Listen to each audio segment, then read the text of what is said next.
we will lower personal and corporate income tax. Two bills reducing both personal and corporate income tax rates are now laws, 5 years since President Duterte made this promise in his first State of the Nation address.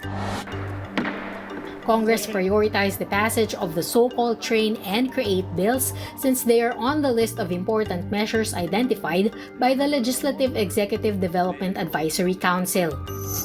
Over a dozen measures on the LEDAC's common legislative agenda for the 17th and 18th Congresses have become laws.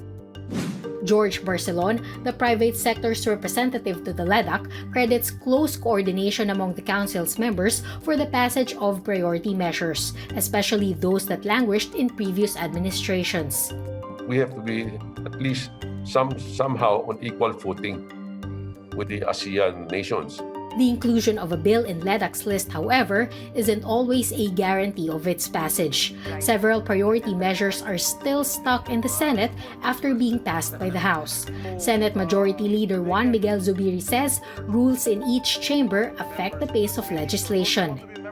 And when the Speaker says, let's pass this today, he can basically pass it that day. For us senators, if you are listed to interpolate, I cannot close the period of interpolation unless we satisfy each and every senator who has listed themselves to ask and raise questions. Current events also affect the administration's legislative priorities.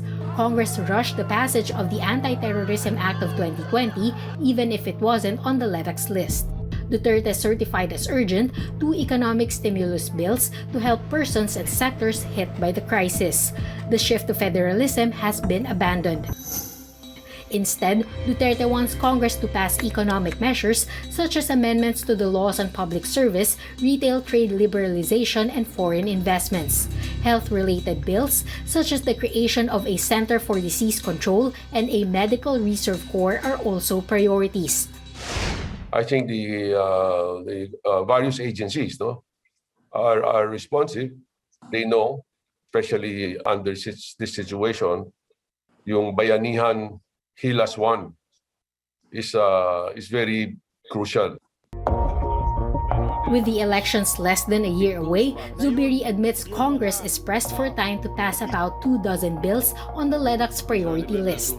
He says the most important bills have to be passed by October, when politicians file their certificates of candidacy. Controversial measures such as the revival of the death penalty and the creation of a Department of Disaster Resilience face rough sailing in the Senate. If we don't pass the measures by October, baka mahirapan po tayo maipasa ito in the succeeding session days at baka mahirapan na po siya maging batas. Lawmakers will have their hands full when the third and final session of the 18th Congress starts on July 26. The clock is also ticking for President Duterte to ensure the passage of bills that will be part of his legacy. Xianne Arcangel, CNN Philippines.